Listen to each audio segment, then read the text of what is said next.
ಯಾಕಿರೋ ಯಾರಾದರೂ ಬರೋದಿದೆಯಾ? ಏನು ಮಾಡೋಕ್ಕಾಗಲ್ಲತ್ತಪ್ಪ. ಏ ಜೀವ, ನಿನಗೋಸ್ಕರ ಸ್ಪೆಷಲ್ ಟೀ ಮಾಡ್ಕೊ ಬಂದೀನಿ. ಎಷ್ಟು ದಿವಸ ನಿಮ್ಮ ಅಪ್ಪ ಮಾಡ್ತಾನೆ? ಜೀವನದಲ್ಲಿ ಏನಾರು ಆಗ್ಬೇಕಲ್ಲಣ್ಣ. ಇವನೇನು ಅವನು ಬಕೆಟ್ ಹಿಡಿದು ಬಿಟ್ಟಿಲ್ಲ.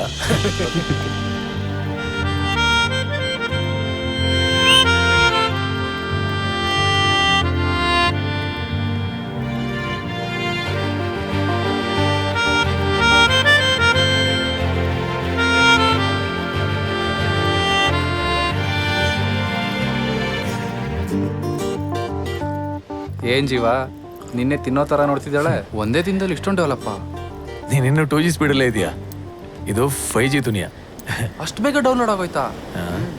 ಇನ್ನೂ ಡೌನ್ಲೋಡ್ ಆಗಿಲ್ಲ, ಆಗ್ತಾ ಇದೆ. ಈ ಹುಡುಗರಿಗೆ ಏನು ಕರೆದ್ರೆ ಉರಿಯುತ್ತೋ ಹಂಗೆ ಕರೆದೆ ವರ್ಕೌಟ್ ಆಗ್ತಾ ಇದೆ. ಈಗ ನೋಡು, ನನ್ನ ಬಗ್ಗೆ ಮಾತಾಡ್ತಾಳೆ.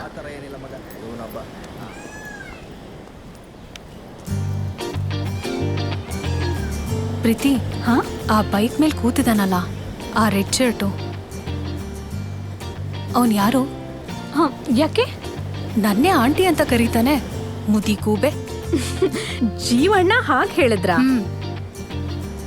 ನಿನ್ನೇ ನೋಡ್ತವ್ರೆ. ರಕ್ಷಾ, ಏನೇ ವಿಷಯ? ನೀನ್ ಯಾಕೆ ಆ ಕಡೆ ನೋಡ್ತಿದ್ಯಾ? ಅಲ್ಲ, ಜೀವಣ್ಣ ಇಲ್ಲಿವರೆಗೂ ಯಾವ ಹುಡ್ಗಿರ್ನೂ ಮಾತಾಡ್ಸಿಲ್ಲ. ಅಂತದ್ರಲ್ಲಿ ನಿನ್ನ ಹತ್ರ ಅಷ್ಟಾದ್ರೂ ಮಾತಾಡ್ಸಿದಾರೆ. ಅದ್ ನಿನ್ ಪುಣ್ಯ. ನಿಮ್ ಜೀವ ಅಂಕಲ್ನ ಯಾವ್ದಾದ್ರೂ ಒಳ್ಳೆ ಆಸ್ಪತ್ರೆಗೆ ಕರ್ಕೊಂಡು ಹೋಗಿ ಅವ್ರ ತಲೆ ಸರಿ ಇದೆಯಾ ಅಂತ ತೋರ್ಸಕ್ ಹೇಳು. ಇಲ್ಲ ಅಂದ್ರೆ ಹೀಗೆ ಮೆಂಟಲ್ ತರ ಆಡ್ತಾ ಇದ್ರೆ ವಧೆಗಳು ಬೀಳ್ತವೆ ಅಷ್ಟೇ. ಅವರೇ ಎಲ್ರಿಗೂ ಹೊಡಿತಾರೆ, ನೀನ್ ಹೋಗಿ ಅವ್ರಿಗೆ ಹೊಡಿತ್ಯಾ? ಆಯ್ತಾಯ್ತು, ಬಸ್ ಬಂತು.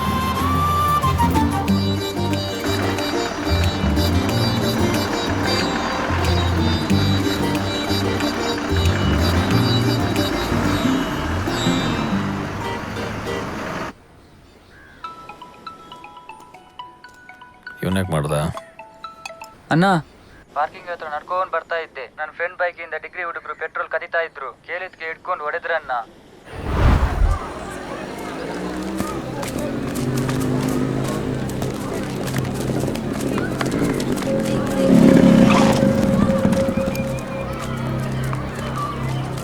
ಮನೇಲಿ ಕಷ್ಟಪಟ್ಟು ಕಾಲೇಜಿಗೆ ಕಳ್ಸ್ರಿಗೆ ಏನೋ ನಿನ್ ಗಲಾಟೆ?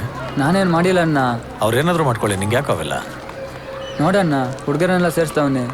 ಏ ಜುಟ್ಟು, ಹೊರಗಡೆಯಿಂದ ಜನ ಕರ್ಸ್ತಾ ಇದ್ಯಾ? ಒಬ್ರು ಹೊರಗಡೆ ಹೋಗಲ್ಲ.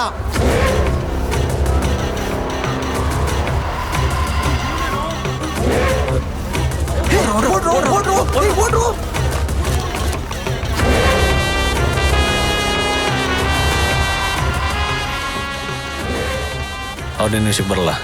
ಹುಷಾರು. ಬರ್ಲಾ? ಗೊತ್ತಪ್ಪ.